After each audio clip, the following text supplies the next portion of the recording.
The life force of your bond, a power like life itself, unseen for generations, a dyad in the force.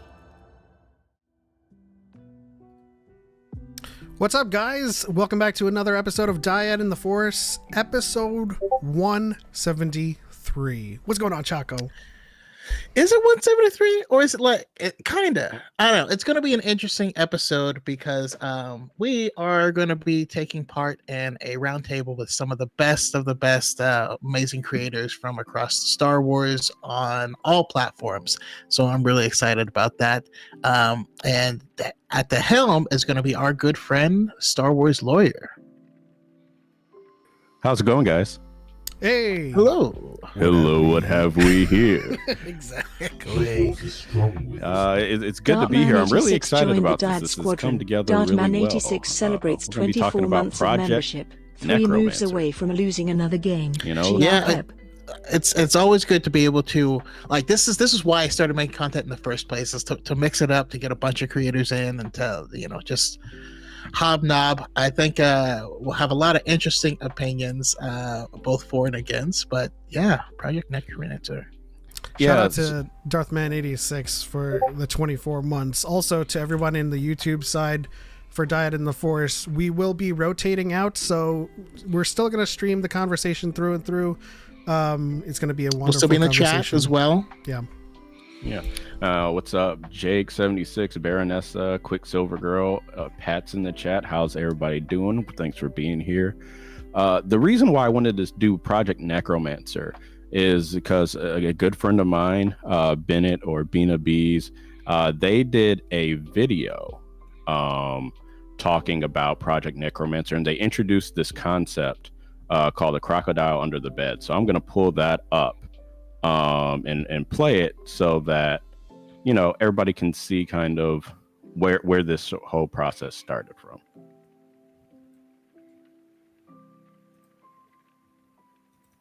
The force is strong with writing, typically in Cal sci-fi 4 and joined the fantasy, Dyad called Squadron. the crocodile Cal 4 under its celebrates bed. 34 So in months of sci-fi and membership. fantasy, you have a Much love suspension to of the disbelief. Dyad. The thing, like as far as your imagination is going to stretch within any given piece of media. Like Star Wars is a space opera, so the rules around science are very loosey-goosey.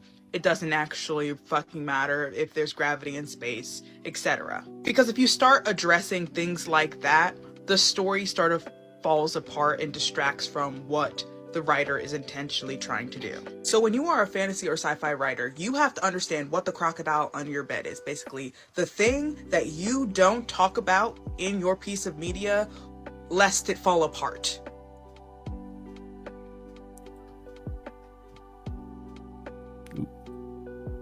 So yeah, so that's kind of what I wanted to talk about because, and like I said, Bennett, also Breyer, because we have this situation now where we kind of have the building blocks of Project Necromancer. We know the who, we know sort of the looseness around the science. You know, you got to have midichlorians, and you know, you need these clone bodies for Palpatine. So now we want to talk about: do we need more, or is what we have enough? And so we have a huge panel of lots of good friends from over the years. So I'm going to kick it off by introducing and bringing on Breyer first. Shout out to Cal for 34 months. Hello. How's it going, Breyer? Hello, It's Brian. going How are pretty you? well. I'm doing great. Sorry, I haven't seen you in a while, and it makes me happy. No. I have been sort of hiding on the FYP as well. Everyone came out of hiding when I made that video. I'm like, oh, people still care about my Star Wars thoughts. That's interesting. So I understand that. It's weird, the FYP. Like sometimes Yeah. I'll disappear for months on end and see the comment. I haven't seen you in like 2 years. I'm like, I've been making I've been content. here. I've been here. I've never left. We've been out here. We've been trying. Yeah. Absolutely. Next, I'm going to bring up another good friend of mine, Nick, Indie Wise Guy. Hey everyone, how's it going? Hello. How's it going, buddy? Yeah. Good. That's good. How are you? Doing good. Fantastic. Were you gonna say Also, fantastic, terrific, great? Everyone who's watching, I highly encourage you all to make sure you are following every single person that gets brought up here because they're all fantastic. Yeah, they're all Yes. really good people. You know, we fostered a great community. And someone else that I'm bringing on next that is fostering their own positive and great community is Sawyer, aka Sawyerism. Is that Sawyerism? It is. It is. Are you Hello. surprised to see me? No. A surprise to be sure, but a welcome one. And next, we're going to bring on someone who just had a very interesting time meeting some very high up people at Lucasfilm and possibly embarrassed themselves if the caption of their video is to be believed. Kyle Katarn, Hello there. Hello. General Kenobi. Hey, thanks for having me on here. I'm really excited to be here and do this with everyone. Yeah, thanks for being here. I'm really excited to get into the topic. And the next one for this segment of the panel is going to be Star Wars Facts Guy, the king of telling people you like PowerPoints. Can we not? My goodness, you caught me in the middle of drinking my Dasani Galaxy's Edge water. $7. $7. It tastes like early stage capitalism. Tate, Yeah. what a shill. Look at that headline. guys, like there are 7 people watching Acolyte on release, and it's everyone here and me. We need to get the ball rolling. I have to do what I have to do. I have to do what I have to do. Yeah, I hear it's great. I can't wait to see it. I recently heard that if you use the actual name of stuff, that means you're a shill. That's how people know. Oh. Hey, man, I'm still waiting on my check then. I don't play by my money. Run me my check, Disney. But yeah, so let's get started. I'm going to kick it off with Breyer, since it was their video that sort of sparked this for me. So let's talk about where we are with Project Necromancer. We started it off with, you know, obviously the Palpatine returning, the Rise of Skywalker. Then we get the Mandalorian, where it sort of fleshes some things out, and the Bad Batch. Honestly, I want to say it even kind of starts in the Clone Wars when you're kidnapping younglings. Then, so let Briar kick us off. Yeah. So my opinions on Project Necromancer as a whole is I don't care anymore. I feel like that's like I like if you're gonna tell me somehow Palpatine is returned, I'm gonna just take it at that point. We're here at this point. I feel like there's only so much explanation that you can give me. Because Star Wars as a fandom, we like to pick apart things, which is sort of like the concept of like crocodile under the bed, which if you went to go Google the concept after the video, I'm so sorry. One of my professors explained this to me. It does not exist in any formal sense, I guess. Yeah, but it's basically the idea like once you start like interrogating this thing, people are gonna be like, well, it's going to get too complicated to explain. You're going to get into the weeds. When Star Wars, in my mind, is a space opera, it's more fantasy than sci-fi. Like, so when you try to explain like the technicalities of it or try to build it up in a way that it makes sense, like, let's all agree that not everything in Star Wars makes sense. And trying to make it make sense, I think, makes a bigger mess. I think the purpose of Project Necromancer should have narrative weight. And the only way for it to have narrative weight at this point is to go forward instead of backwards, if that makes sense. Like, what was the end goal with Project Necromancer? Just to bring Palpatine back? That seems like, that doesn't feel like Palpatine's supposed to be this mastermind. That can't be the be-all, end-all, end goal. I want to see where that plan was supposed to go.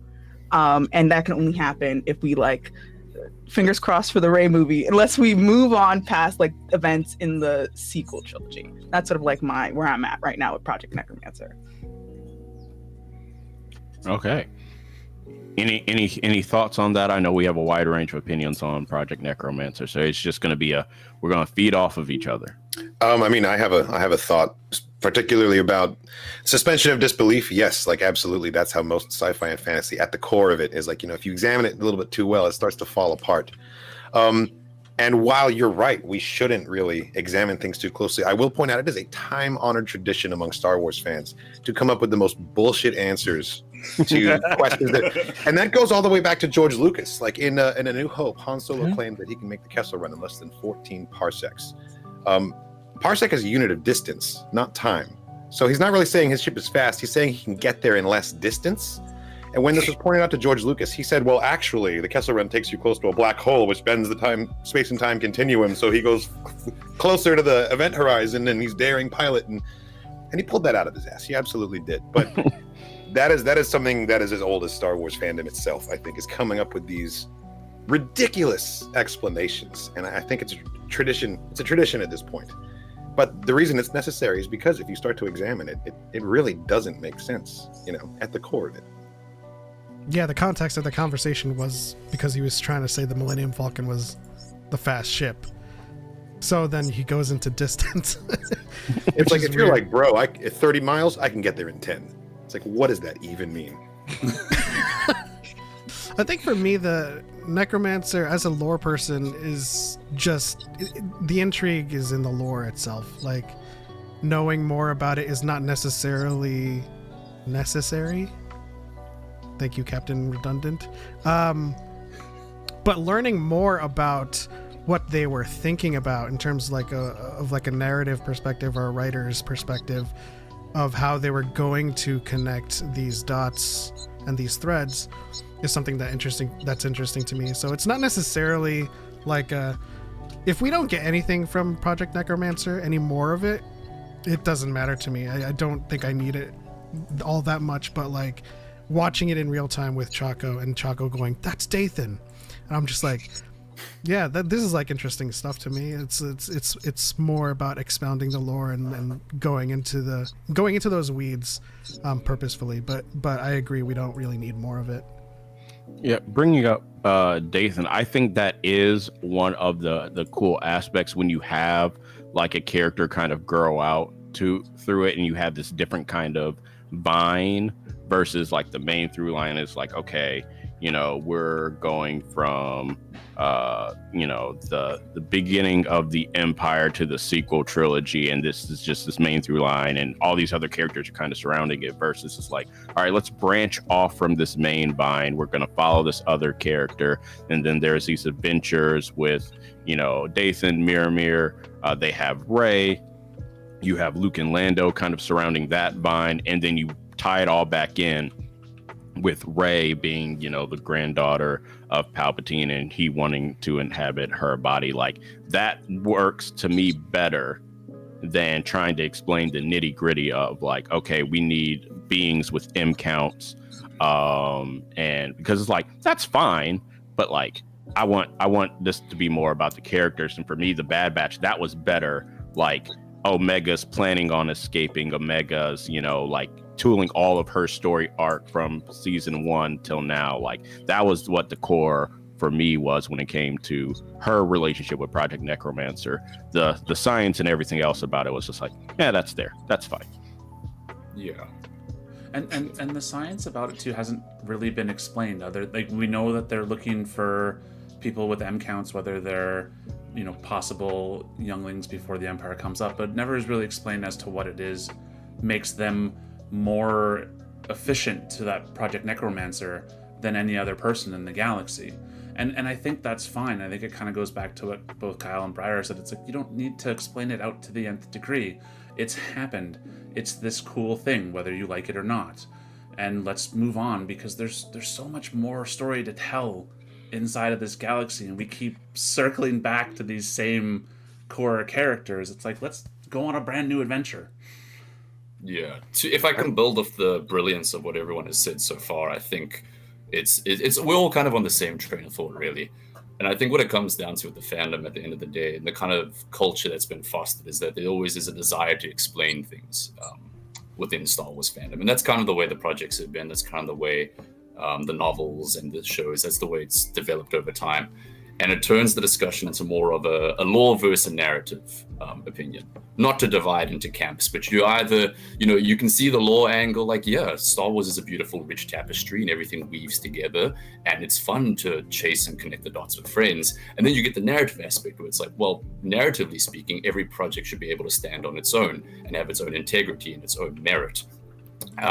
When it comes to the Project Necromancer content, I feel like what we've gotten with things such as The Mandalorian, Bad Batch, even some of the novels, my favorite oddball being the Star Wars Commander mobile game, where the zombie stormtroopers are, because of Palpatine, trying to find prolonging life things. So threads everywhere, but they feel more like table dressing than trying to establish, like Bryce said, a narrative through line to like, okay, this is why we're getting to this point. It's more just table dressing to be like, that would connect. Oh yeah, clones. The word necromancer. Yeah, buzzwords. It doesn't feel like it's trying to establish a timeline of events or a canon of events. It kind of just feels like it's there to sprinkle in. And I think it stems from them not really knowing what to do with the hill they've climbed up. They don't really know what to do now that they're there.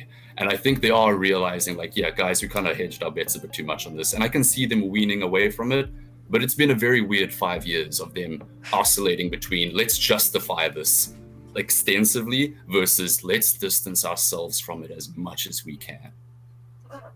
Yeah. I agreed. Kind of the way I see it is that, it's the old Qui-Gon quote, right? Your focus determines your reality.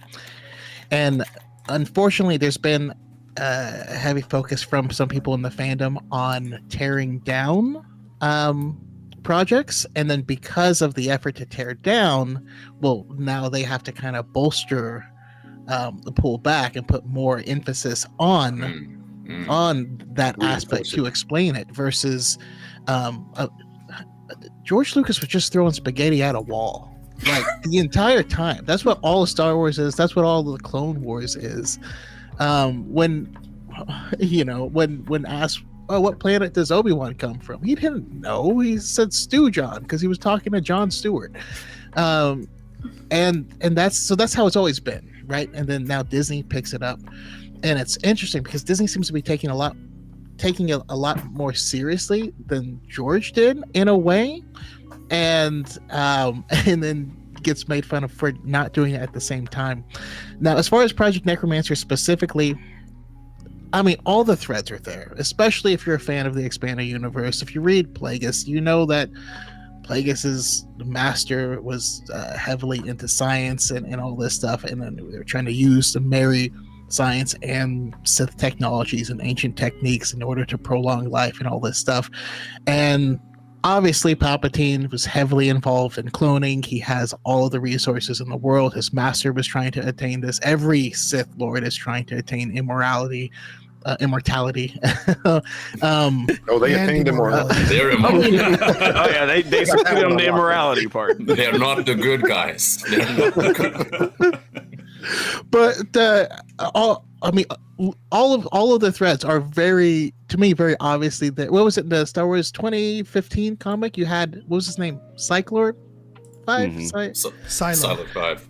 Silo. Yeah.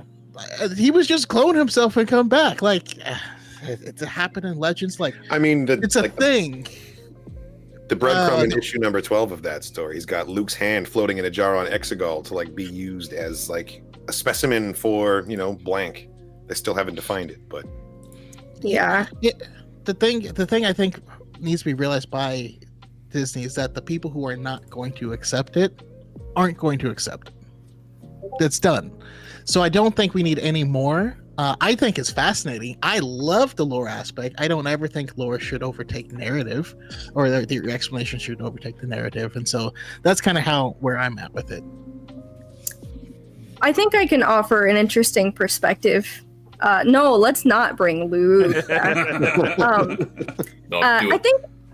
What? Bring him back. His real name was Luke Ukulele. I'm all for it. This time he's got 3 U's in the name, and then another one shows up with 4 U's in the name, and it gets bigger. Oh, wow. Luke would be the only time that I'd be okay with the silly CGI nonsense that they've been doing, because he's not supposed to look quite right. You know what I mean? There you go. Like, that would be the only way that I'd be okay with them doing that technique, would be for Luke. Yeah. Anyway, I think I can offer a unique perspective being the Star Wars scientist. What perplexes me is that I think that fandom has changed a lot over the past 20 years, as the internet changes a lot, as social media culture changes a lot. And, well, then again, I wasn't like a conscious human being when the prequels were coming out. So perhaps correct me if I'm wrong. But it is my understanding that, at least for my generation, we were all gung-ho to just accept midichlorians for what they were, as George Lucas described them in the prequels. And as a scientist, they've always frustrated me because they don't make sense at all. He was trying to take the mitochondria and turn it into like a separate organism, like mitochondria actually were many, many millions of years ago. And so that, like, starting that just foundational concept that is required for Project Necromancer, it doesn't make sense. So if we're going to get into a heated debate, oh my gosh, like, this cloning doesn't work. You can't clone force sensitive people. You can't do this. Like, none of it makes sense foundationally. But that being said, as a Star Wars fan and not a scientist, I am kind of on the same page as a lot of the people here. Like, I just take it for what it is. And I think, like, to enjoy science fiction, fantasy, space opera, whatever, I think you kind of just have to be prepared to just, you don't have to love it, but it also can just be what it is and leave it alone. I think the more we explain it, the more trouble we're going to get into, which is what happened with the midichlorians. As the more detail that was added to them, the more complicated they became. Yeah, I think the Yuuzhan Vong are a whole other different thing. That's going to be a separate round table. Let's go. Oh, definitely. I'm in. They're disgusting. Got a lot and I hate them. Yeah, like, I don't even know what that is because I'm happy for you. I have like this refusal to read the books on principle at this point alone. Because I feel like if I have to do homework to understand what is going on in a piece of media, what is the point? Like, I think about it from an aspect of like me trying to introduce my friends to Star Wars, or trying to sit down and watch Star Wars with my niece. Like, my family were big Star Wars people. When The Rise of Skywalker came, me and my whole clan went to go watch Star Wars, and I sat next to my niece. My niece was looking over me, asking me questions about the like, and I'm like, sis, I don't know what's happening in this film any more than you do. And usually I can explain, and I feel like we're losing people. Like, when I talk to my friends who aren't as big Star Wars fans but want to like still talk, like they're losing people. I feel like Star Wars used to be like this, like it used to be an event, you know, going to a movie, dressing up in cosplay, like my niece that I was talking about, dressed up as Rey for the movie, and like looked so sad leaving that theater because couldn't understand the movie. Like, it was too fast paced, just things were going over their head. And the same thing, like going to watch, like we have a project every 5 seconds, and they don't feel, in my opinion, don't feel as special anymore because we're chasing after every glup Cheeto, right?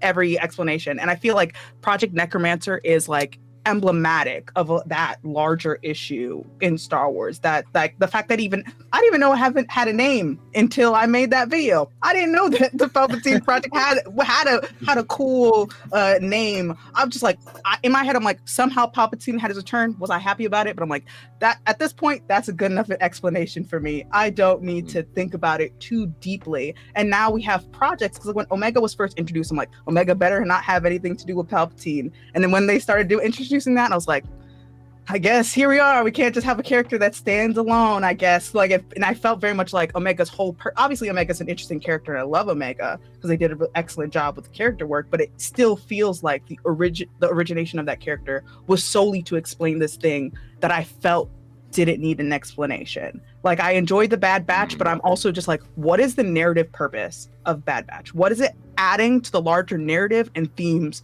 of Star Wars that we haven't already gone over? You know, like, I'm like, I don't feel like this is adding anything new or any new perspective other than, again, new blurbos for us to wonder, well, where the heck were they during XYZ? Because that's my question at the end of the Bad Batch. I'm like, they give me an explanation, but I'm like, this doesn't feel satisfying. So I don't know. I feel like that's why, like, when you start getting into the weeds of these things, that it just adds, again, more complications that need to be explained. And now we have more offshoots of things that need to be explained. And what you're explaining is one of the reasons that, like, the Acolyte has me super excited is because I think Star Wars works best as a generational type of storytelling, where this is a new period of time that you don't have a bunch of things. I feel like we keep trying to jam things into the Clone Wars era, and it's just messing it up. You know, we're just going to get more and more complex, and I think we're going to hit a point of critical mass. I think there's also something to be said about, I also feel like, and maybe this is only applies to the critically online, like I feel like most of us here probably are, but it feels like people don't want stories anymore, to quote Tate. I know a thing or two about that. But rather than turning on a show to enjoy the journey, they have something in their head that they want to see, and then they judge the project off of how close this is to that. There's and a so demand yeah, also that's for the narrative. instant gratification. Plot. Where were the Clone Wars flashbacks in Kenobi? There's no slow burn rightfully absent. Rightfully absent. I do think though that Choco, you just said Kyle, something. before you go, I'm gonna press pause. I'm gonna rotate some people in. So before you go, Nick and Sawyer, if you have any, not last thoughts, because I'll bring you guys back in, but if you have any thoughts on this round.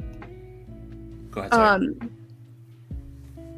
No, I think this was like, my opinion changed before I even got to say anything, because everyone has wonderful takes that are great. But yeah, no, I'm good. My last thought is that I think kind of touched on is that we don't need everything explained. The initial lure of Star Wars was that it was just there, and kind of to Choco's point with the Acolyte coming, it's just there. There's no explanation that's needed to get into those points, and we don't need that explanation. But Keanu Mundy said, No. All right, I'll catch you guys later. Hang out and backstage, and we'll see you. Perfect. Thank you. All right. Next, I'm going to bring in May, Dark Side May. How's it going? Hello. Hi. Hello. Hello. So you've been listening in. Do you have any thoughts on what's been said so far? Everyone's nailing it. Like every point that I had, somebody's brought up, and then plus more that I hadn't even really thought of.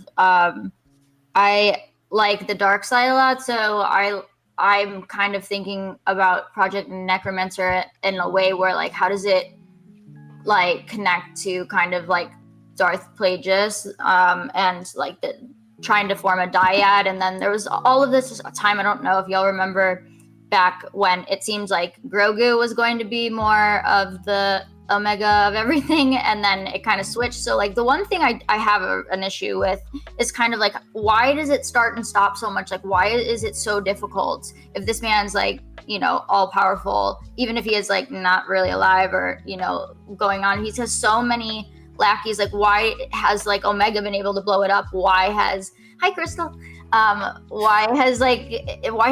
why does it keep like failing, and like why is it so difficult when it again, like in, you know, other iterations of different versions of media, it happens and the guy just like does it, he clones himself and it's like no big deal. So that's kind of where I'm at. I don't think we're gonna see anything more from it.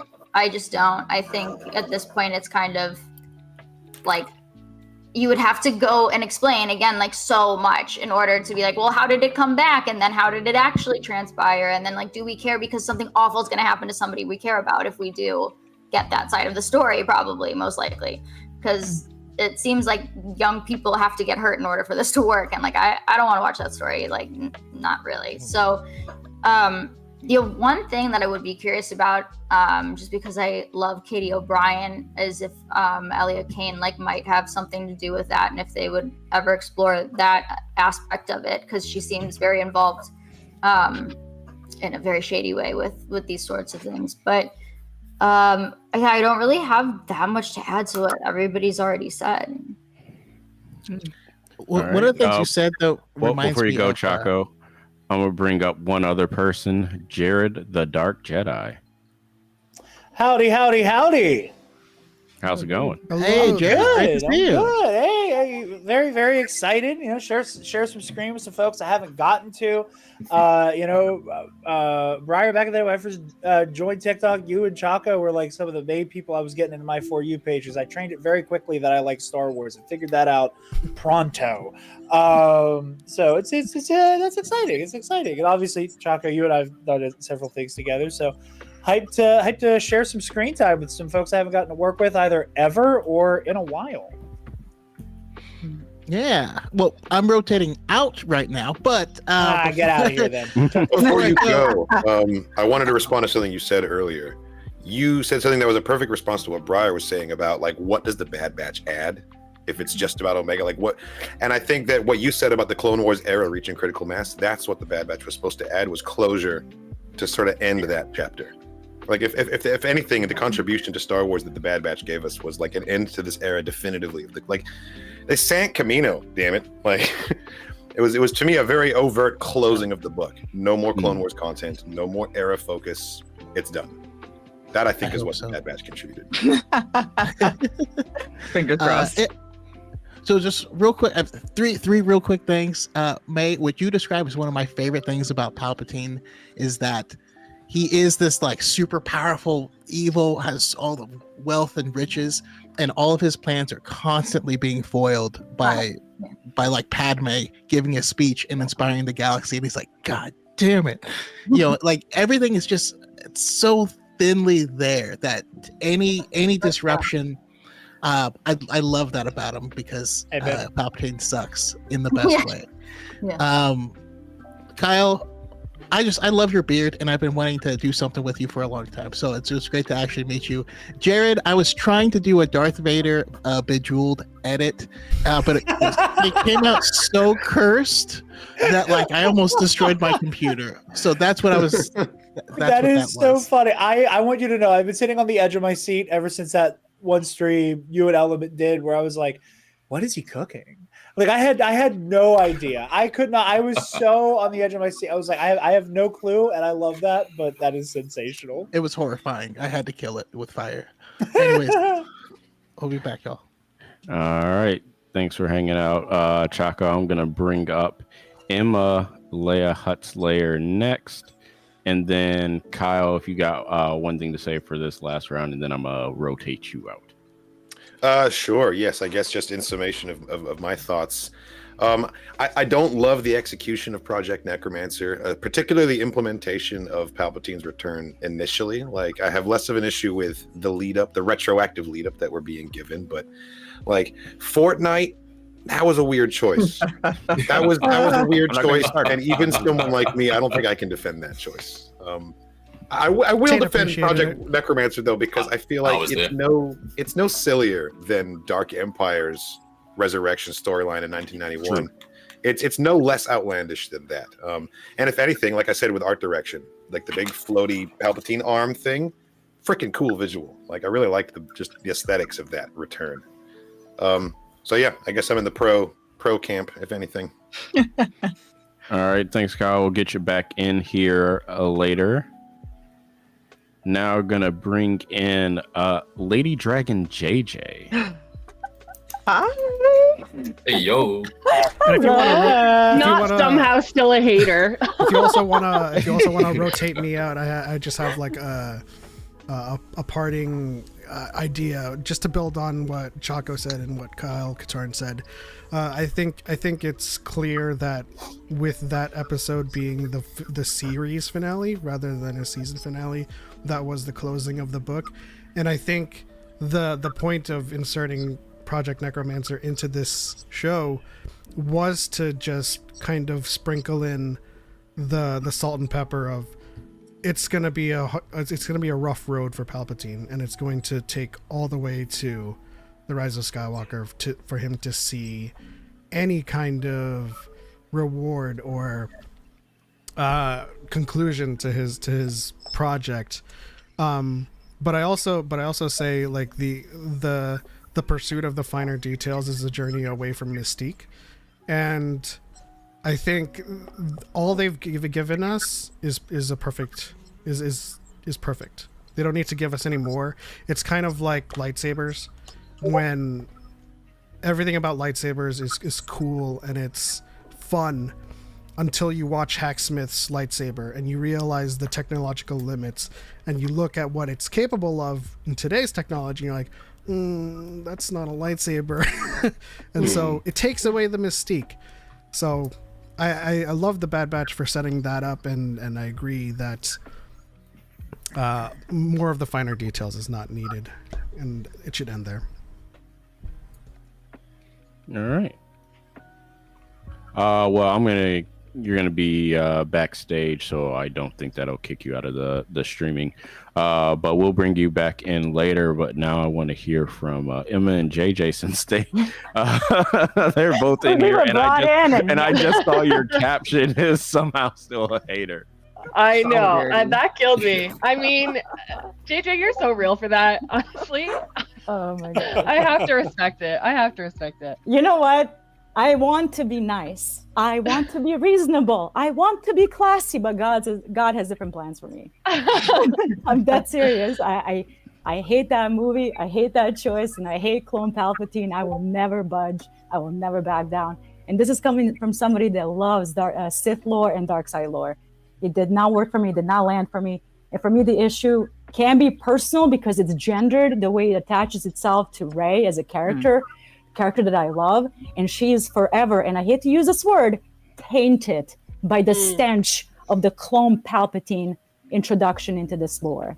And it's like Breyer has said it perfectly. You address crocodile under the bed, you gotta explain it, you gotta run it to the fucking ground now. It's done. And we're just like sort of pivoting around it, ignoring it, as if The Rise of Skywalker wasn't this galaxy-breaking event where like 2 billion ships showed up at one call to fight this great evil that returned somehow. And I'm supposed to be cruise around that. Never. JJ, if Lando Calrissian gives you a call and says like, hey, I need you to show up in a ship, are you not gonna show up? Dude, for Lando, I am folding faster than a lawn chair. He asks anything. If Lando tells me, "Will you accept Clone Palpatine?" Yes. But even in that, right? Like the movie before, Princess Leia called for the galaxy to come to her aid, and no one came to her aid. But I love Lando, but Lando Calrissian calls, and then that's when you decide to come help. And Okay, I don't know. we're going further into trust than I wanted to. Don't take this the wrong way, but I love you, dude. Shit, I love you It's so the much. cape. It's the I cape. love Maybe it. if Leia had a bit of cape, it might have worked. Oh yeah, okay, that's what's needed. Sorry, It's the I do have to say that I was really thankful, Briar, that you brought up the whole crocodile under the bed thing, because in all my years, I am an English teacher. And in all my years, I had never heard that phrase, and I felt like the silliest goose. When I heard you say it, I was like, duh, of course. And so I'm just so thankful that you brought up that piece of analysis, because I think it really does matter, especially like I know you guys were talking about earlier, like high fantasy set in space versus science fiction. And I know that like Star Wars sometimes is a difficult to categorize as far as genre goes, because it does have like a little bit of everything. But for me, the lack of hard science takes it out of science fiction and into high fantasy. But I just want to start by saying how thankful I am to be included. I admire all of you guys so much, and this is just so cool. I remember watching Rise of Skywalker, and I was like, okay, like I'm on board with Palpatine being the big bad, because I think that the concept of him like trying to cheat death or escape death really puts a finer point on the fact that telling Anakin that he had this power already was how he was able to seduce Anakin to the dark side, and that was like a big portion of like what was so attractive about this this connection for Anakin. So I think that connection is important, and also the execution was poo-poo. Poo-poo. Before the Bad Batch finale, I did a little bit of a thread, because I've always said that like one of the biggest parts of Star Wars, and the way that we've sort of always consumed it, is dramatic irony. So because of the fact that we got episodes 4, 5, and 6 before we got episodes 1, 2, and 3, we know what happens. And so that is part of what makes the tragedy of Anakin Skywalker so gut-wrenching. And I've said this several times. I've seen the prequels more than 100 times, and every single time I hope that Anakin's going to make the right decision. Every single time. The tragedy, you know what I mean? Yeah, the I tragedy. know it's so tragic, and I think the added tragedy is that we know what's going to happen. And so contextually for Star Wars as a whole, dramatic irony I think is really important to why the storytelling can be so effective. And so I don't necessarily hate the filling in the blanks in between. It's just not happening fast enough for me, because my interests lie in the sort of like mysticism and spirituality of the Force, and sort of the magic of that and how that interacts. And so my questions here are, you know, like, how did Palpatine get his spirit, his essence into a new body? That's my question, and that's sort of where I felt like the midichlorians came into play. Does it matter though? But we don't know. Pixie dust. Yeah, that's what I mean. We don't know. Does the body, like, where does the Force lie? Is it the interaction between the midichlorians and the spirit, or is it just in the physical or just in the spirit? And so that to me was a really interesting question that I'm hoping gets answered at some point. And I think that's why the midichlorian count was high, and why, you know, we find Grogu in The Mandalorian being pursued by the Empire remnants. And so it added a little bit of Force lore for me. And so from that perspective, like, this is just a theory. That's my personal theory. I think that the body has to have a high M count that's sustained in order to host Palpatine's essence. And so I don't know. I'm 50-50. I flip-flop from day to day. Every time I hear JJ talk about how bad it is, I'm like, no, girl, you're so right. You're so right. And anytime I hear someone talk about, you know, this, that, or the other thing in a positive way, I'm like, you know what? Too true, bestie, too true. So I think that it really depends on the day, and I'm interested to see what more information we get. But like I said, I have a lot of theories there. Wasn't Bad Batch supposed to do that? Well, that was my problem, was that it didn't. We got a little bit of information, but not enough. And the thing is, like, but once you address the nightmare, once you address the mystery, you gotta dig into it. You gotta tell me 100%. exactly how the blue spirit in the reactor traveled onto like a pickled entity where Snoke was held and flushed. Like, I want every single detail. Once you let that cat out of the bag, I need every detail how that cat. You gotta. Well, clearly you haven't read 500 Wikipedia articles, 3 books, 2 miniseries, 1 video game, and a mobile tie-in. Before you respond to that, Jared, I'm going to bring in 2 more beer. I'm going to bring in Pat and Harith. Hello. All these beautiful faces of everybody. All right, Jared, go for it. If I may, and I will say off the top, JJ, that is, I too am in the camp of I want every single detail documented, because I find the cosmic horror of the Emperor's return to be deeply fascinating. Yeah. It is something that I find incredibly haunting and thematically resonant with the rest of so much of what Star Wars represents. On the topic, and I know it's something that's kind of brought up in jest and something that is kind of joked about, but that whole, like, you need this book and this show and this game and this mobile game and this zine handed out at Star Wars Celebration 8 years ago. Like, I know we all like to joke about that.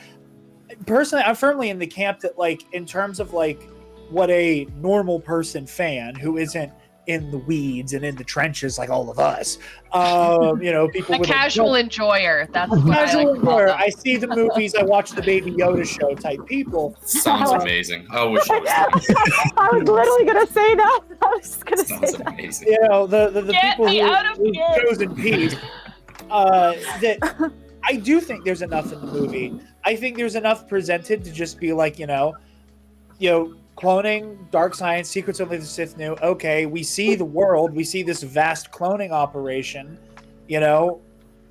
I'll kill you. I've died before. Like, I'm able to buy that, and I think it's similar to what Emma was saying. I've always been of the mind that Star Wars is a fairy tale that happens to take place in space. Like, I've never gotten hung up on the hard science of it all. So I'm like, yeah, like, evil is created and resurrected all the time. I think it's incredibly resonant that, the Empire as a body distilled into one individual with the Emperor has always been meant to represent, like, the authoritarian fascism that we've seen, the real world over Nazi Germany, the American Empire, all of these things. That so much of the sequel trilogy is about legacy. It is about the rate at which things change and stay the same, kind of staying neck and neck at all times. So this idea that, yes, you vanquish this evil, of course it's going to come back, and it is the people holding on for dear life to maintain that power who will always be the godhead of it. And I love Palpatine's return in that capacity. If I had the keys to the castle, would I have teed this up all the way back in The Force Awakens? Absolutely, I would have. Yeah. And that's not right there. What you just said, right there. That's the Create problem. that connective tissue. That's the problem right there. But I love it because I'm watching my girlfriend side with everybody but me, and I think it's hilarious because we have this argument all the time. We do. We got into like a 30-minute screamer in a Walmart parking lot over Palpatine's return and Ben Solo's redemption. I play for Screamer. It was about. Can I be her friend? What's her name? Taylor, that'd be her, Quicksilver Girl. But yeah. So I've always been partial to this idea that, like, evil, you can purge evil as many times as you want to attempt to. It is going to come back, and it is going to come back in a way that is going to be eerily similar to the last way we faced it. I remember back in ye old 2020, when Trump lost the election, and I saw more posts than I could ever count in my life saying like, oh, everybody's celebrating like it's Endor at the end of Return of the Jedi. And to every single one of those posts, I replied, did you see the 3 movies after that? It's going to come back. It's going to get worse. It's going to come back. It's going to be worse. And, we see that play out in the narrative. We see that play out in real life. So I am partial to the idea of his return. I want relentless documentation of it because I find it fascinating, because I find it so eerie. And again, there's a cosmic horror to it that I find deeply fascinating. And I'm prepared to defend even against my dear love. But why attach Rey to it? Why does she have to suffer for it? I'm exhausted of nobody being bothered by the explicit or casual misogyny of this film, with Rose, with Rey, with even Leia. Yeah, which is hot take, but like no, it bothers me. I'm gonna ask 2 questions. One is just a funny question. The second one is a serious question. Yes. So what if instead of Ben Solo saying it to Rey, he says it to Finn? He's like, "You're a Palpatine." That would be unhinged. But also, I would like to see how the movie plays out. I want to see how that avenue plays out. That sounds unhinged, but it is time to end it all. No, JJ, no. It would be. You're gonna hit them with the I want the Star Wars. It's just my way to show off my Calicast's lightsaber. That's all. My boy. I don't want to speak ahead of the people who just joined, but if I may respond to what JJ said briefly as I can muster. I think that, and the criticism of the backseat treatment that Rose Tico got speaks for itself. I have no retort for that. And obviously I'm not the one to comment on the kind of casually most likely unintended like misogyny and a lot of those elements there. Narratively, thematically, I've always subscribed to it's like poetry, it rhymes, big tapestry, whatever view of Star Wars. And I again don't mind Rey being a descendant of the Emperor, because I think it adds a fascinating final trial for the journey we see her going in the previous 2 films. That it is, I'm gonna sit this adventure out because I'm Rey from the armpit of the galaxy, right? And then it turns into, I need to understand my place in all this, to coming to the understanding that her foil throughout these movies being this person cursed by his legacy, and the way that is explored to then invert it onto Rey as, okay, you wanted a legacy, you've grown beyond it, actually here's your legacy, and seeing her overcome it, and the way that it coalesces into that story about found, like the button, in my opinion, the bow on the found family element that goes to conclude with, family is not the blood running through your veins. It goes so much deeper than that. It's so much bigger than just you're a descendant of a Palpatine, whatever, all of that stuff, for lack of a better word, that it coalesces in a rejection of the legacy that she is meant, in quotation marks, to inherit, and defers to the one that she chooses for herself. And I do find beauty in that. I want to. Sorry, May, you go first. Okay, before good, I was like, I see several people want to respond to that. I'll go May first, then Tate. I don't know, JJ, if you had something you want to say to that, but May first. No, I already spoke.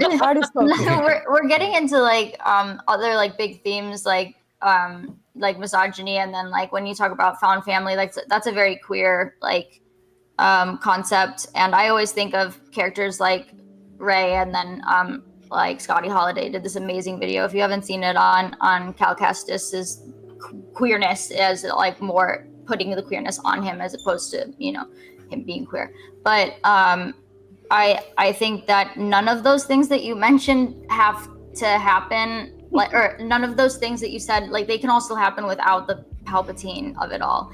Like I think that her destiny is what she's supposed to be, could be like done the exact same way with Dark Rey, but she's like, don't be afraid of who you are, which is like your darker self. You and Kylo have this dyad, like that you don't need Palpatine for that. That could be enough of a stain on her, or who am I in this journey to kind of do it. That being said, like I really loved the idea of Rey Nobody. I do like Rey Skywalker. Like I'm not gonna like say that I don't, but I'm very much in JJ's boat where I think like the Rise of Skywalker was well, just so much happened so quickly, and it was just really impossible to mostly even really know what's going on, like Briar said, like so it was like hard to follow. I've had to watch it several times, and every time I'm still like very disappointed kind of in the way some of these things worked out. And did Project Necromancer help explain a lot of that? Absolutely yes.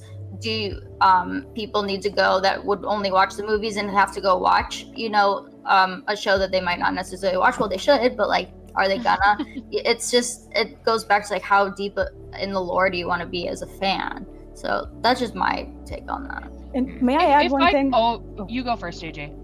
Because I'm gonna lose this thought if I don't share it. One of the, I guess you could take the sequel trilogy as almost as an inversion of the original trilogy. I think that's where both J.J. Abrams and Rian Johnson were kind of drawing from, with some references to the prequels, but specifically to Phantom Menace. So I do think Phantom Menace is like a Walmart copy of A New Hope. I stand by that. TLJ is trying to mimic Empire Strikes Back and some of the Return of the Jedi aspects. So I always take Luke in The Empire Strikes Back finding out who his father is, and that is a shocking reveal for a character that causes so much conflict that he has to resolve. For Rey, she finding out that she's a nobody, that is an internal conflict for her that she has to resolve, because she's been seeking that legacy and she's being told no, then what? And then the Rise of Skywalker doing its pissing contest with the Last Jedi, he's like, nah, it's fine, you got legacy, it's all good. Fanboys won't question your strength in the Force anymore because Magic Grandpa. I am so sick of it that we had a female character, a main character in Star Wars universe who was strong in the Force, and then I have to defend her strength in Force for the rest of my life, or as long as Star Wars exists, because 5 years later, we're still doing this. We're still doing Rey Palpatine, Rey Skywalker, and that's not going to end ever. Maybe at some point, because prequel trilogy has sort of aged better, I would say. It's more loved now than it was. I remember those days. We were in the trenches. So I am hoping that not net days. I'm hoping it ages better in the next decade or so. But for me personally, just how much I felt that Rey was let down as a main female character of Star Wars, that is a toothpaste you are not putting in the tube back for me. I'm sorry. Is the Rey movie going to fix that? Maybe. But I am so jaded by Ben Solo's death, by her ending on Tatooine, on a planet that means jack fuck shit to her, on a droid that's not hers, taking a last name because she didn't have a relationship with Luke, only briefly. We are told in The Rise of Skywalker that her and Leia have this connection. And all of a sudden I'm going to be like, oh, it's fine. It's a found family trope. All good. No, I like stories. I like character work. I don't want to be told. I want moments to feel earned. None of that in that film feels earned to me. So I'm sorry, I'm getting a little hot on it. You're good. Briar and Tate, you both have been on here for like the entire time, so I'm gonna give you a break if you want, and then swap you out. Before you give me a little break, I would go for to say a few things. I've been taking notes over here because I'm gonna let y'all speak, but I don't remember what I have to say. So I'm just gonna come down the list. I have never been more full of fear in my entire life than right now. So, one thing, right? Like when Emma, you were saying that like sometimes when I hear people talk about it, I'm like, I love it or I hate it, right? My problem is they won't commit, okay? Commit to a camp. That's it. Commit to something. The reason why Project Necromancer doesn't feel like it's working is because we're getting there. I'm a DM, so I do play teacher RPGs, DM. I'm a writer. These things are things that matter to me. How to tell stories, especially how to tell collaborative stories, which is Star Wars is collaborative because you're passing it on to different writers. So I think Dungeons and Dragons teacher RPGs are an excellent example of how to tell stories collaboratively. Yes, and it's like they're like no, but or absolutely no, just blocking that off. And it doesn't feel like there's this like cohesion from story to story to story because they won't commit to which way they want to go to explain it or to lean into the mysticism. Because going on to my next point about the recurring Palpatine as like a villain of like how fascism is sort of like horrific and the fact that it keeps on coming back up. And I think that like part of like when I was leaning towards like Project Necromancer going to another point, I feel like almost to bring into like the horror of Palpatine, that Palpatine should come back another time, which is a hot take. I know that's a hot take that Palpatine should come back another time. I think that because at this point it's like, what is keeping Palpatine dead this time? The fact that Rey did an X, and then about that was unique in comparison for him blowing up in a Death Star? Like, what is different this time that made it different? Like, I think one of the things about like poetry in Star Wars is that like if you're thinking about like a sonnet, I'm sorry, this is my English nerd coming out. I love it. There's a turn in the sonnet. So the beginning of the sonnet, right, it has one theme, and then at the turn of the sonnet, it changes the themes that were brought up at the beginning of the sonnet and changes your perception of what happened at the first part of the poem. Because sometimes poetry rhymes, but sometimes there's bad poetry, right? Thank you. and Mike is like, yeah, it rhymes, but it Yes, Brian. It's a bad poem. fucking love it. And like another thing about like the midichlorians, right? The midichlorian count, like things like that. Also, then you have Ahsoka and Sabine Wren's journey with the Force that throws all that shit out the window, and it contradicts all of that. So what the fuck did you just waste all my time with the midichlorians for if we could just train really, really hard to become Force sensitive? That's I'm just like, what's happening here? Again, commit to a camp. And that's sort of like, and also just like someone said, like the sexism and like racism is like not intentional. I don't remember who said that, but like I feel like Star Wars fans do too much legwork for this $1 billion company. They have access to some of the greatest creators and writers on the planet, right? And Star Wars fans do too much work. All the people in the room, all the people in the chat, I'm gonna look you in the camera. You do too much work for Lucasfilm. You do not get paid, as we said at the beginning of the stream. We do not get paid to explain this shit. That's their job.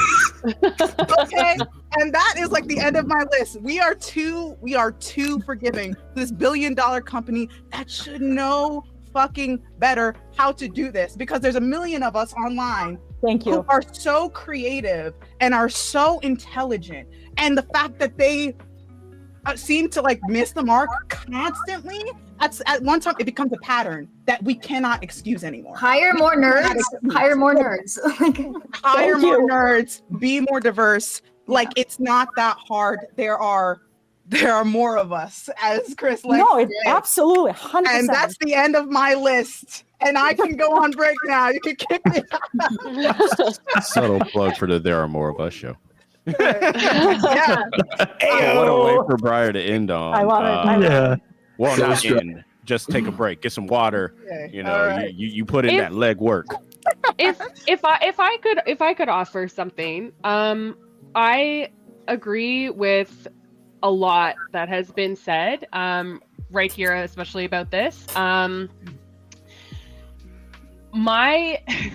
I have this theory about, I guess, like the 3 trilogies and how, like, because everyone always talks about like Anakin was the chosen one and this, that, and the other thing. I sort of subscribe to like a 3-fold fulfillment of that prophecy. And so in that respect, I think that I really do appreciate Briar bringing up the point, like what is different about this time of Palpatine staying dead. I think that is so stakes. Do we know them? What are stakes? No, 100%. And I those think things that Trump tells. And so I think that like when we bring in, because once again, like I said, my interest is in a lot of the like mystical and sort of religious elements. When we think about it in the context of like Mortis, and we have, you know, like the 3 sections there, we have 3 trilogies of 3 films. My idea here is like I said, the threefold fulfillment of a prophecy of Anakin, Luke, and Leia, and then Rey and Ben. So because like we can't, because now that we've thrown in the dyad to add that angle, it's sort of like he's dead. Sort of it's fine. We can move on. I know, but I think that's a really I think that's a really interesting question though. Like what? How does Palpatine stay dead this time? Because I think that the point of like having this resurgence of the fascist personage, the representation, be recurring, I think is a really important, because we can see that with clarity with our own eyes, happening right now, being live streamed to our phones at any given moment. And I think that's where they lose us, is the stakes. The thing that I sort of disagree with when someone says, oh, well, Palpatine coming back like ruins Anakin's sacrifice, Anakin and Vader's sacrifice. No, I just think that the fulfillment was incomplete.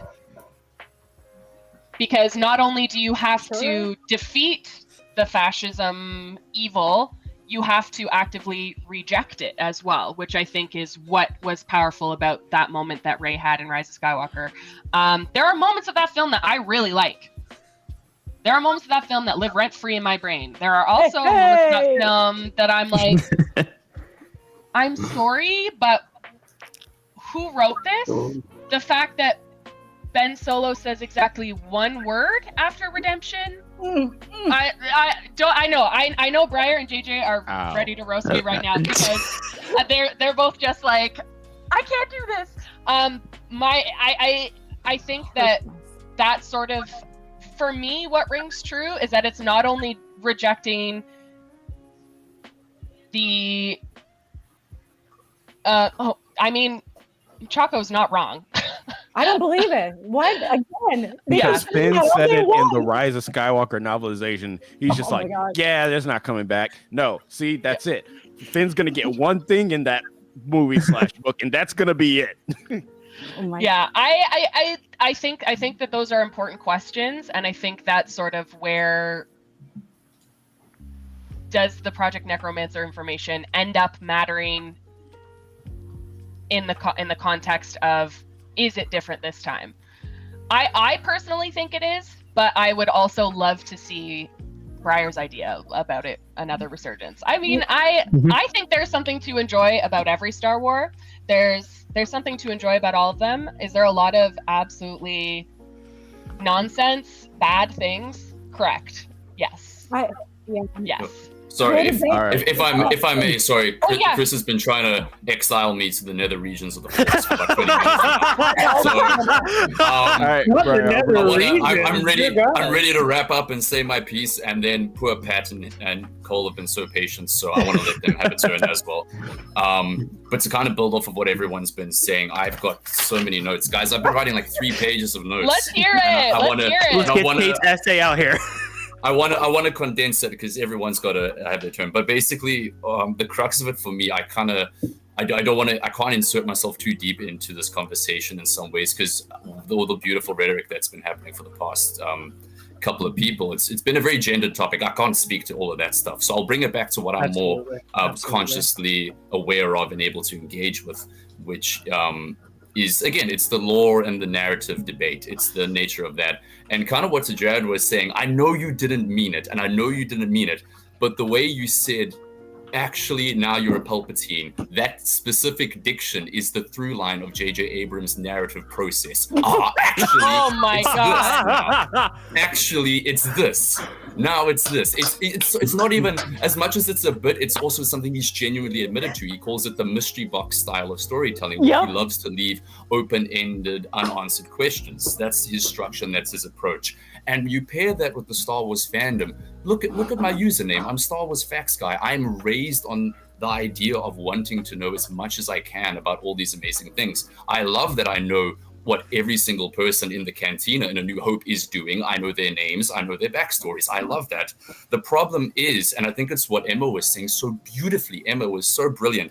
The idea of fill in the blanks. What a phenomenal way to surmise the sequel trilogy and the oscillating and the wrestling between J.J. Abrams, Rian Johnson's studio, fan expectation, the whole wrestling between the two of them.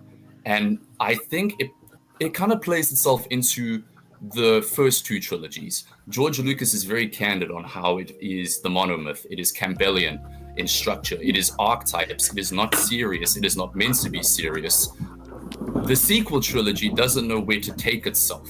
It's not trying to be the prequels because the prequels were stinky and bad, guys, and there were too much politics and speaking. We got to divorce ourselves and disenfranchise violently from the prequels.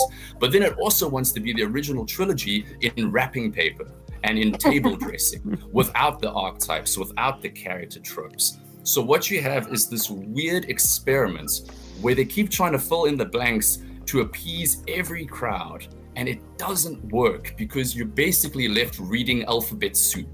That's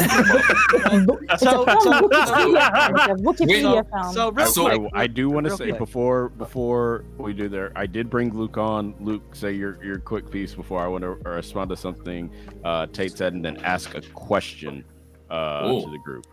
So, first of all, I am the real pod one. Let's get that clear. Let's get that clear. First of all. Second of all, Tate.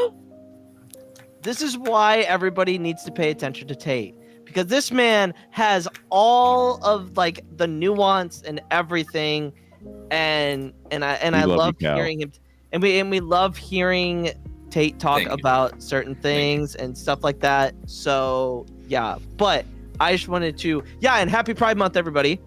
Happy Pride. Yeah. Happy Pride. Happy Pride. Okay. Everybody should be able to be represented and shit, because that's just how. And shit? No, not in shit. Well like said. Well everybody poops, guys. No matter what. Oh god, that was so bad. At least it wasn't as bad as when Choco had. No. That was a nightmare. But anyway. All right. So responding to one thing Tate said, I do feel like J.J. Abrams gets too much hate for some of these decisions. Hold on, that I know are from the studio, or that I not know, but that I believe are from the studio. And the reason why I say or that because Carrie died. I think that definitely had an effect. That as well. That threw a wrench in a lot of things, I think, because it prevented them from taking the story in any direction beyond the footage that they had. And for me personally, obviously, it's not Sorry, well here on the live stream, but it was, like a really difficult thing, because I think their hands were tied in that respect, but also I think they could have done better. Were they? Anyway, well, but that's what I mean is that it's you when someone has passed, like what I don't know what could have been done. I get it. Yeah, I understand. I think they could have done better. Could have changed the ending to The Last Jedi. They certainly could have. I don't know. Anyway, continue on. I'm so sorry. Continue on. No, you're good. So the reason why I said that I think J.J. Abrams didn't make some of these decisions is because if we look at I think it's 17 days before the Rise of Skywalker came out, Variety released an article talking to Chris Terrio and J.J. Abrams. And they were talking about things we were going to see in the film. And they were talking about, like, we're going to be touching on everybody's origin in the film. We're going to learn about Rey. We're going to learn about Poe. We're going to learn about Finn. I guess we touched on Poe's origin, even though there was already book and comic about that, where we're not going to talk about that. But we didn't get Finn's origin. And you don't come out and say that like 2.5 weeks before the film if you don't think it's gonna be in there. Yeah, well, I mean, that's because Terrio is an incompetent writer who's proved time and time again that he's more obsessed with metaphor and analogy than actual like script structure. Hey, like, Batman versus Superman: Dawn of Justice. That's an example. It's hilarious. He did the Ghost Dad twice. He did it in Batman versus Dad and Rise of Skywalker. It's so funny in the little Discord we've all been like in the staging area for. I made a joke that Chris Terrio notwithstanding, that the Rise of Skywalker for me is Star Wars' answer to BVS, in that I am split perfectly down the middle of shit I love and shit I hate. That I'm like that, like I kind of like just like my brain just takes a screenshot when I try to watch either movie. Then it's like I don't know what to do with myself. It's like, oh, this, what the fuck is that? It's so. Thank you for Terrio. Just I apologize for interjecting once again, but now we're on 30 minutes of Chris trying to get me out of here. So let me say one final piece. I want to hear from Pat. I want to hear from Cole. I'm gonna hop into the stream and watch you guys because I know there's so much. Same here. I have one more thought and I'm out. So here. if I can put a closing thought on everything, and I love, believe me, I'd love to sit here and shit all over the Rise of Skywalker. Yes. I want to bring it back. I want to bring it back to more of like a structured breakdown, a structured analysis, and look at my notes. And what I want to leave it with is the way in which Star Wars needs to engage with supplementary material. I think the culture that's been fostered over the past 5 years is that Star Wars is a homework franchise. I think as much as I love The Mandalorian season 1 and 2, I think The Mandalorian nowadays comes across as an apology letter for the sequels more than a genuine story that is actually trying to engage with.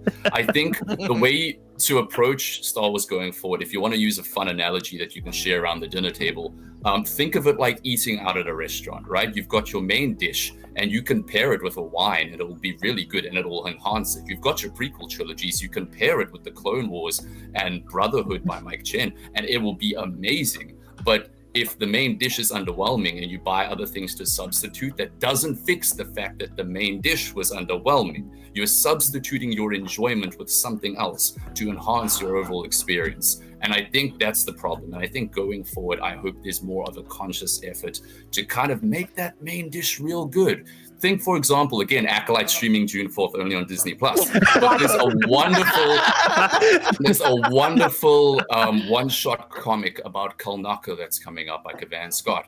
I'm sure you can watch the ACOLYTE and just enjoy that Kalnaka is an outsider and he lives in the forest. But if you really wanted to, you can read this comic and it'll make you feel even better. The idea of Star Wars and supplementary material, they'll never be divorced from each other. But if we can embrace that in a positive way, in a, wow, I really enjoyed this. Is there more? I really enjoy Jedi. Yeah. Is there a video game where I can be a Jedi? Wow, I really like Clone Troopers. Is there a show about them? That's the step forward. That's where we need a chart. That's me. Send me to the nether regions. Thank you, Tate. I do want you to stick around at least in the Discord while you're in the stream. I'll stick around. I have a question that I want everybody that's been on here to answer. Luke, before you go, hold on, Luke. I gotta. Luke's stuck here. So the question that I want to ask is based off of something that was sent in by Jimmy K. Foe. He could not be here. I'm going to pull it up because he makes an interesting point. I think this is the right one. Yep, this is it. I gotta skip to it though. They eventually create this like weird alien. I don't know whether he's humanoid and Kaminoan. I don't know if he has. He's talking about Snoke right now. I don't really know, but that's how Snoke is then created, and it helps the Emperor. So that's option one. Option two is they actually do what Palpatine says in the Clone Wars to do with the Zilla Beast. but the reason why they use midichlorians is actually not for using the literal force, but they realize that a clone like Omega is more independent, much smarter, and the idea is to create a being that's much smarter, and potentially we could see force using soldiers. Maybe Project Necromancer actually helped the troopers that Thrawn has. Like, there's so many of these little intricate things, and I think that the biggest thing is the reason why we haven't been told it is because we are going to be, and it's going to be some form of build-up, as opposed to, oh, let's just start with a Death Star, let's just start with another one. And I think that that could be really fascinating. It could also be like really dumb, like, oh, Project Necromancer was, you know, just cloning people, and here's some armor that's still a beast, and then that's it, which would kind of be dull, and that's why it would go lower than a 7 and 10. But more than likely, there's something deeper to it, and I believe that that's why we don't know everything yet. And so what do you all think about that? Because Briar did touch on this earlier, that like this has got to be something more than just, maybe there's more to it than just bringing Palpatine back, right? So what if they do continue forward with Project Necromancer in a non-Palpatine related setting? And I think we do get that in a little bit in Mando season 3, because that's what Moff Gideon is doing. Is that something you would be interested in seeing, getting away from the Palpatine of it all? Getting away. Oh yeah. So I want to start off with Pat, then Harry, then Luke, since they were on there. So if anyone knows me, I am obsessed with Darth Plagueis.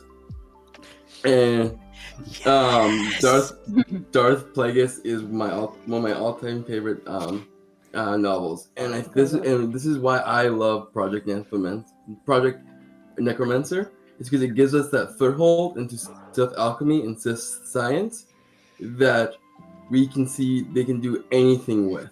And I think, hey, Palpatine was using it through his game, but as he's doing this, as he's giving it to these moths, these people to do these science and stuff, he's also he's publicizing these little bits of Sith alchemy, and he's making these out. So even if Palpatine is gone, these Sith secrets that they're not fully out there, no one knows everything like Palpatine did, but they're out there. People can use them and twist into the whole thing, and that gives a whole new like shape to the galaxy if these secrets are more out there. And that's something that has to deal with, and Rey has to and her students has to deal with, that these secrets that were only weren't to deal with the Sith are out there now, and any Darksider can use them. You don't have to be a Sith. They're more accessible, and they can cause a whole bunch of new problems to mess with the galaxy. And it also gives us, like, going back, like, to what I said, like, if Project Necromancer was just for to bring back Palpatine, like, where does that, and we're just focusing on the middle parts, where does that leave us in the future and stuff like that? Well, we can also go back in the past. We're going back to ACOLYTE, and on the Padawans, there was talk about so much time. Plagueis was like a huge chunk of things that they were talking about, and that gives us like little hints we can talk about. Because like, where are these things that the foundations for Project Necromancer coming from when Palpatine implemented? Where does it see like doing that? How does the Sith alchemy and Sith science play in with the High Republic? And that's why I'm excited for it. We're getting more Sith lore than we have ever gotten before, and I want that because we know the Jedi. We know the bare bones of the Jedi. We understand who the Jedi are. We understand their tenets and how they use the Force. We have an idea of what the Sith are, but they're cloak and mystery, and I'm happy to leave them cloak and mystery, but I would also love to delve into them because the Sith just have so much things, and there's so many characters we don't know, characters that could be created, and we can explore new themes with. Yeah, bring back Mara Jade. But yes, thank you, man. Also, yeah. David is shaking right now. Now, I Darth Plagueis, I phenomenal book. Love it. Don't you I'm- dare, Chris. Do it. Do it. Greg, don't you dare. Don't rip into it, man. I'm just saying, I love Darth Plagueis as a book. You know, like I think it came out. What was it, like 2012? It was one of the last books. Before Disney bought Lucasfilm. Yeah, Legends certainly went out on a high note. It did. You had that book. You had like Star Wars Ocean 11 with Han, Lando, and Chewie. You had like the final adventure of Luke, Han, and not like final, like they all died, but like, you know, those last books. Like Legends went out on a high note. Went out with a bang, baby. All right. Harris, go for it. Honestly, I think Pat actually put the nail straight on the head with what I wanted with this. Like, we can't keep going back into the past and keep doing the whole like, oh, we look at these like mysterious clone like tubes, oh, what's in there, and just like keep teasing that. So I like the idea of like, why don't we just go forward and deal with the acolytes of the beyond and like how they have to pick up the new pieces of what remained, because it's like, again, like what Jared was saying earlier, like the darkness always rises and the light to meet it. So it's like that theme of the Last Jedi of like, instead of like doing typical Sith and typical Jedi things, it's now these newer pieces of that. And again, it's like, because it's like with Rise, like the acolytes of the beyond are not dead. Like, yes, Palpatine is dead. Yes, the Sith fleet is gone, but like the whole idea of like dark side followers picking up that would be an incredible idea to explore in the New Jedi Order. So I think let's just like leave like the whole Project Necromancer thing. Like for the most part in the past, we can do maybe like a Tales of the Sith episode with Plagueis and Palpatine and being like it's like, oh yeah, I went into clone bodies by putting my mind in there. Like that's like, let's just leave that in the past. Let's just move on. Let's just keep going forward. I'm gonna fucking disrespectfully disagree with you, sir. Uh-oh. Let's be real here. Jerry. Okay, Jerry. So here's my thoughts. Like, I've been paying attention to almost everything that has been going on. Okay, here's my thoughts real quick with Project Necromancer. I have been very clear with how I feel about Palpatine in the sequel trilogy. For me, it comes down to it makes sense. He is the biggest of the bad throughout the entire saga. He is. From start. First.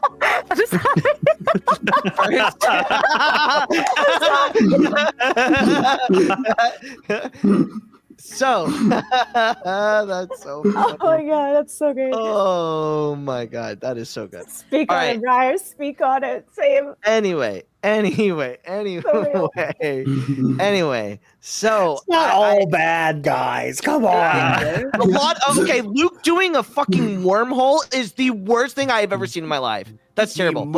It. I didn't say it's all good either. Hold on. Stupid. The hero has like a worm thing going on in the Legends. No. wormhole. No, he wormhole. Like a black hole. Force to create a wormhole because Legends why. Anyway, back to my whole point. Had a Super Saiyan form in Legends. Yes. It's not. No, we don't need to talk about that. That's like, bleh. Anyway. So I like what they tried to do with Palpatine because it makes sense narratively, at least to me. It makes sense to bring him back and have him be the overarching villain throughout the entire saga. Was the execution great? Absolutely not. It's not great. It could have been worked on. They could have done more things. However, with Necromancer moving like this point forward, and hear me out, I think if we don't get Plagueis in Acolyte, I think there's a possibility that they could bring him back as a foil to Rey. Don't ask me how. What? I'm gonna be honest. Well, I never need to see Plagueis again. Like, Plagueis? I'm cool with the Plagueis, the Plagueis novel, and like nobody's gonna take that away from me. So I'm cool with it. I don't need anything else. Would I love to see it? Sure. Do I need it? Absolutely not. I don't need it. God, that I don't book is need it. amazing. I don't want to hear it. the word Plagueis But- ever again. But like my thing is I want like it. what does bringing Plagueis and New Jedi Order bring to the table? Like, it's just like we need to like move on from the idea of the Sith keep returning. Like, we can have dark side Force users, but like we need to like move on from that as a whole after Rise. And actually, I have a feeling Ako's gonna do that. Hold on, Jared. Jared. But the thing is like what you just said, Harriet. The light, like the darkness rises to meet the light. That's the Sith. No. Whenever there's a No. Jedi, No. What do you mean it is their Sith? Hear me out. Hear me out. What if? I love the fact that I've come in here and completely just fucked this whole thing up. Luke, man, I'm glad Luke, I have so much stuff for you right now. What Nick just Hold on. said in the chat. Hold on. So, okay, what if it's to keep it on a Project Necromancer tie-in, since we have such an underdevelopment of the criminal world, what if we had some dark side criminals that got a hold of some of the technology from Project Necromancer to build up their kind of like forces and troops, and that's the dark side force we have to see Rey and the New Republic deal with? I could get behind that. Plagueis return. Damn it, Chris. No. Don't be original. Hear me out. So hear me out. I like that idea because then it brings in like the Nihil. They take that philosophy of the Nihil. David. And God dang it. Now it is becoming an episode of Pod Ones, like OG Pod Ones, where we pull up the comments and then I get distracted. But anyway, like I think that's I like Chris's take here on that, because then you can grab from what the Nihil did.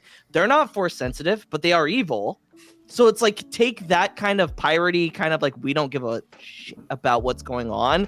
We're just going to be chaotic. And I think that is something that Rey's Jedi Order could have to deal with. Like, we've seen it before, but it's been by that point from Rey to the end of Phase 3 of the High Republic. That's well over 250 years, right? Yeah. Yeah, just about. People who aren't force sensitive just in general, like that the too. idea of people, just like regular humans being anti-force users and building up their The weapons use with or on without. Vong. No. Hold on. Oh, sorry, Luke. Sorry. Hold on. May was saying Let me something. May, finish, go ahead. I apologize. Oh, no, Sorry, May. I mean, I'm like getting off topic because this is now like has nothing to do with Project Necromancer, but I feel like Rey's enemies are going to be regular people. Like, I think that we haven't seen that yet in Star Wars, where it's just Star Wars anti-magic or like anti-force users. Very, very much giving. Oh, I literally was opening my mouth to say Legend of Korra. And yeah. What are they called? I'm in a season 1. Yeah, like okay, Legend of okay, all right, yeah, everybody. Dragon Age Inquisition, like Dragon Age Inquisition too, how they're like against like the mages and the like. I feel like that would be a really interesting thing where like the Republic is just really done with like magic. They're scared that's like satanic panic. They're like and then she just has to deal with like why she like the Jedi deserve to exist and the persecution again. I mean, if I was writing it, that's what I would do. But. Can I just give your brain a little kiss? Can I just give your brain a little kiss? That was great. I am going to be stewing on that for ages. Emma, before you go, because I do want to transition. Luke, can you go into the Discord and prepare people to get back on there? Yes. All right. Goodbye. I'm gonna Now I say am my back. piece too, and you can kick me out into the ether of the internet. Before you go, I'm gonna add Pat back in here and Nick back in here. Okay. So Emma, go ahead. Yeah, I Can you remind me of the question? I'm a bear of very little brain, and the ADHD is ADHDing. So it was, would you be okay with Project Necromancer going away from Palpatine somewhere else? Yes. Because of my thoughts about the connection between like the body and the spirit as far as the Force goes, I think that has some really interesting implications for example, giving people force sensitivity. And something else that I mused on was like, if they were trying to stabilize a formula in order to perhaps increase someone's force sensitivity through increasing their midichlorians, was Palpatine perhaps going to use that formula to increase the M count for the Inquisitors? Because that sort of takes us into like super soldier territory, which I think is something that we haven't really explored. I know. It was something that I thought was maybe interesting because you have, all of these Jedi on the run and sort of like how do you come up to meet them? That was sort of my thought, but I would love to see the implications of it outside of somehow Palpatine returned, because I think because of the teeny tiny amount of information that we have so far, we could like open it up to literally anything. The implications could be literally anything. And I think that is so fun, but also now that I'm seeing the faces of everybody in the chat as I'm saying that, I'm like, I don't know, man. Maybe they're gonna mess it up. So maybe I don't want that at all. I'm into force abomination to create Use on Bong. Use on Bong. I use on Bong with a passion, and Chris knows this. Yeah, I'm one of the few people that love to use on Bong. That's fine. I'll stand on my hill. I just think the concept of like injecting someone with like what they have created to be like get the force quick formula. I know you guys don't like it, but I think no. I'm talking about Kate Skywalker. Yeah, we're all crazy for Kate Skywalker. I just can't read. It's fine. I just think the concept of that is perhaps interesting when you consider it in the context of like the will of the Force as we understand it, because it's outside of the will of the Force. But I don't know. That could go to a really weird religious place. Also, sorry. I don't know. It could be kind of cool, but it also say hi. Hi. But it also, I don't know. I just think that's something that we could explore. I don't know. I think that there are lots of possibilities, but also I don't trust them. I don't trust them to do a good job. Before we go further, JJ, if you want to wrap up and let people know where they can find you. Oh, yes. You can find me on TikTok under Lady Dragon JJ. I talk mostly about the Song of Ice and Fire, but I've been diverging into anime a lot lately. Like, I'm an anime girl now. How'd that happen? I don't know. So I'm watching Cowboy Bebop right now. I'm on 4th episode. I can love it. It's great. It's a nice refresher after my nightmare run with Attack on Titan. So, but yeah, you can. I have pretty spicy opinions on a lot of things. I don't like The Rise of Skywalker. I don't like Rey Palpatine. I don't like Clone Palpatine. I don't like Project Necromancer. I want it done. I want it over with. That movie is not good. And essentially, I can sum it up to creative bankruptcy is a pathway to many unnatural powers some would consider mid. And I want to be done with it. And let's move the fuck on already. I'm looking forward to Rey movie, literally setting all of that aside, and we do some magical shit that's not going to be explored or explained or give me any science on it. I don't care that there's noise in space. And I don't care about cloning science and biology of any of that. So that's all I have to say. Thank you for having me here with these amazing people. This was incredible. I feel very honored to be in this group. So everybody in the chat, hilarious. I love you all. So I will talk to y'all later. Thank you, Chris, again for including me in this. No problem. Thank you for being here. Thank you for having me. I appreciate it. Bye, guys. So I would love to jump off real quick about what. Oh no, go ahead, Pat. Yeah. Emma, so she was thinking about giving people the Force and super soldiers and stuff. And I love that. I love the thought about like all the different weird and creepy Sith experiments we can get into with that and dark side experiments. But as she's talking, I'm thinking, how would it be corrupted if it's not the will of the Force? Do you know what I mean? Like, what would the corruptions? How would the the corruption's manifest. Anyway, continue on. Thank you, Jean Fong.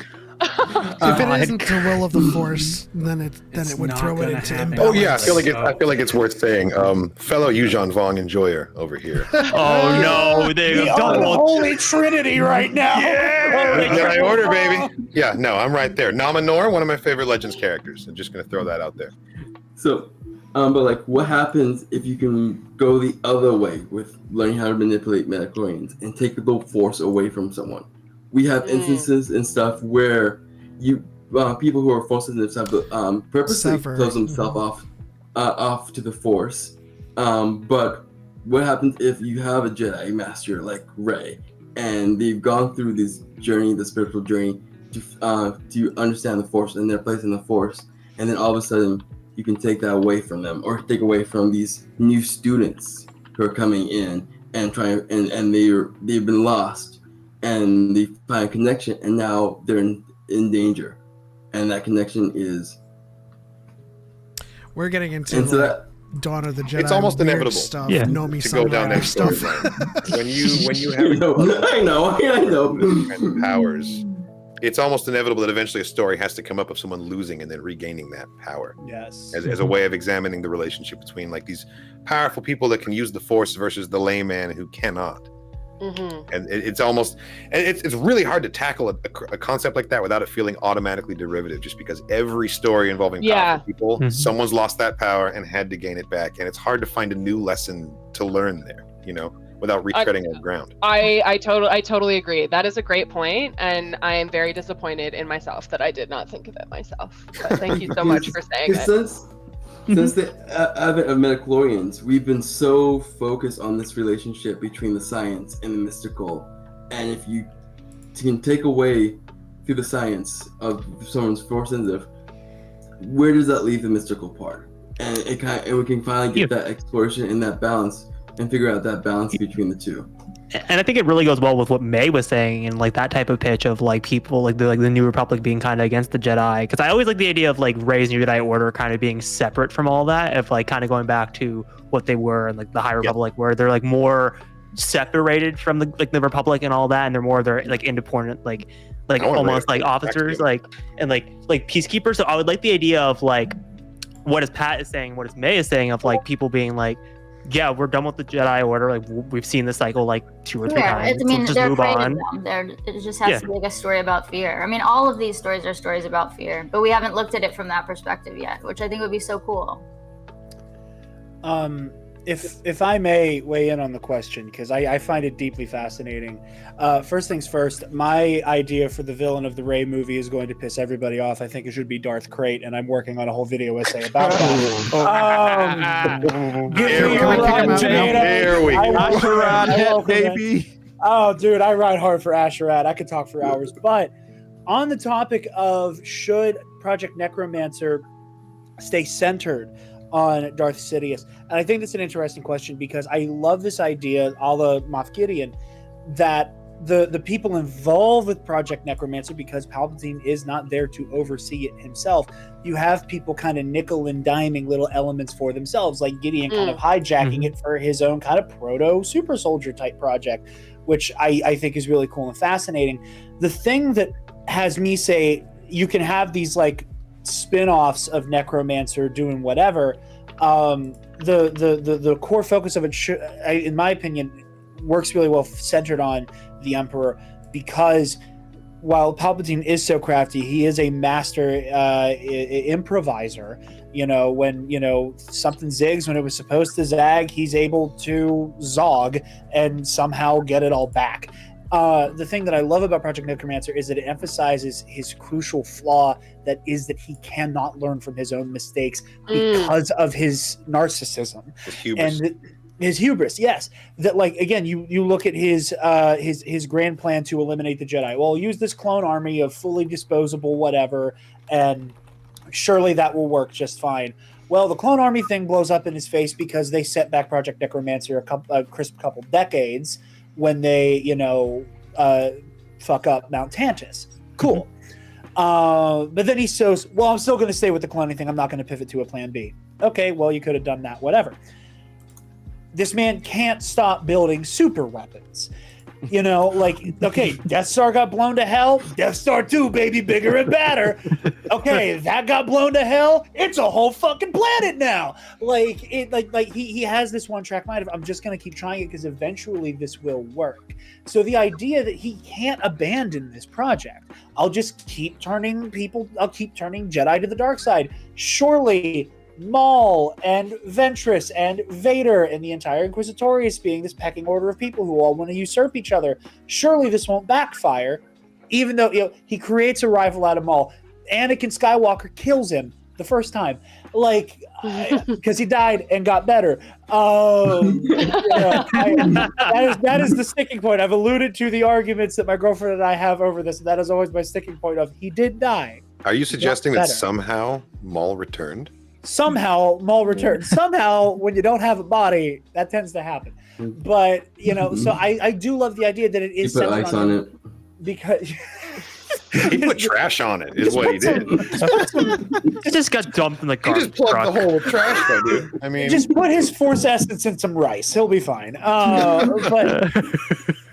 But I do love this idea that like he just keeps trying the same strategies over and over and over again, and because of his wealth and influence and power politically and power in the Force and his own strategic mastery and ability to engage with people and warp their minds, he is able to get away with that a lot of the time. But the times that he crucially fails, it is that hubris, it is that narcissism that prevents him from taking a step back and realizing this is a square peg and a circle hole, and this ain't working.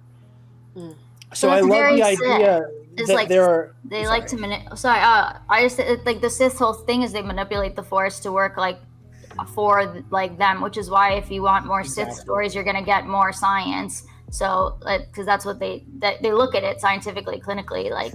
So yeah, I think you're totally dead on with that.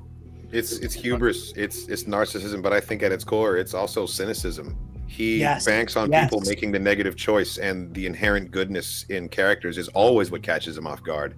Yeah. The fact that Vader would have enough love for his son to turn on the Emperor, he never accounted for that because that's not something that he would ever do. And he assumes that then can be extrapolated of every being in the galaxy is some evil shithead like he is. And so whenever someone does a good thing, he doesn't have a plan in place for that because he can't conceive of making that choice in the first place. Yeah, he banks on Padme being just as cowardly as he is in the Phantom Menace. Exactly. He's like, what do you mean you're going back to fight the Trade Federation? Like, Maul, get down there right fucking now and kill them all. Like, it's that. Like, as his always only answer is keep lying, kill them all. That's all he has. Like at the end of the day, like he has two tricks that he's able to just expand to the nth degree. And that's why I love, again, and you have all of these people who, again, like, fucked up people like Palpatine will attract people who are fucked up in the same way he is. So, of course, you have these conniving little bastards like Moff Gideon who are like a little bit of this, a little bit of that, a little bit of this, a little bit of that. Super Gideons all over the galaxy. That I think that's really cool. Like, I'm in the early stages of cooking a video about like my Rey movie pitch that involves Darth Krayt, much to a lot of my friends' chagrin that it's Darth Krayt who's the villain. Like a huge part of that, the facilitate and condensing Krayt's elaborate backstory and overcomplicated backstory is that idea of people just kind of just going Project Necromancer a la carte and just kind of picking the parts that work for them out of what he's doing because you don't have him breathing down your neck anymore. And I think a lot of people thought he would never come back. They thought the project was doomed to failure and that these are resources wasted away. You know, just came up with an antagonist for New Jedi Order, building off of what Pat said with when we're going into like Nomi Sunrider type of stuff with Force Sever and taking away someone's ability to use the Force, and with Jared building on the whole nickel and diming technology thing. It brings me back to how people have appropriated Maxine technology in the past. People have appropriated the path engines, and so with the technology with the technology that's left over from Project Necromancer, and I pointed at that comment that you had displayed, the Night Sisters with Mother Talzin or maybe someone else from Night Sister lore could theoretically come back in a way where they use Pat's idea to sever their connection. Maybe it's Rey, maybe it's one of her students. They sever their connection with the Force, and then they use Jared's idea to transplant their essence into a clone of a Night Sister, and that Night Sister is the antagonist of the entire New Jedi Order, where the Night Sisters are rebuilt upon this kind of false idol that has been created through Necromancer, through taking someone's Force ability and giving them that, and then so they have like the Night Sister magic and the Force, and they create this huge threat. And so like Rey's journey, whether it's her or one of her students, is to try and take back their Force connection and try to like answer this threat at the same time. I like that. All right. I think it's hilarious because Hold on, Jared. Sorry, I gotta cut us off because we're all nerds and most of us got ADHD. So if we keep going, we're gonna keep going. So I didn't hear no bell, Chris. Let's build on to that. Ding, ding. It goes hand in hand with the Ascendants and Dr. Afra too. And like I want to see all of that like explored in the new era. The Ordo Spectre. That would be cool. So I do want everybody to be able to wrap up with a piece. I'm going to start with the Dyad because they have their own wrap up for their show that is currently streaming right now. And then everybody is going to get 45 seconds to let people know where they can find you and any remaining thoughts you have on this discussion. So Pep, Brandon, take us away. Yeah, I just wanna say for everyone that's been on this panel, and if you are on our YouTube channel right now watching the stream, make sure you go follow every single person that's here. They're all wonderful people. This conversation just through and through has been fantastic, and I definitely want everyone to come on to Dyad in the Force at some point to speak about a topic they love to talk about. But in general, this was a blast. Thank you, Chris, for putting this together and inviting us. Choco, I'm going to leave you with the final word so that we can wrap up. Yeah, just like I said. So if we don't already have your contact information, we'll be reaching out to you so that we can arrange something in the future. So thank you. Jared, from a previous stream, the best thing I can say that I heard said about Darth Crate was that he's the biggest hat on a hat character. Yes, he is. And I love every single motherfucking hat stacked on a hat. No, that's accurate. That's accurate. No, but for everyone in the comments here, and please make sure you're following, Star Wars Lawyer, and for everyone on the Dyad in the Force, thank you for hanging out. We certainly appreciate it. There'll be more conversations. We got ACOLYTE coming out next week, so ton of stuff. So stay tuned. Thank you, and may the Force be with y'all. That's it. Pleasure to meet you on guys. to the next one. Yeah. For light and for life. We are all the Dyad. Always. May the Force be with you again.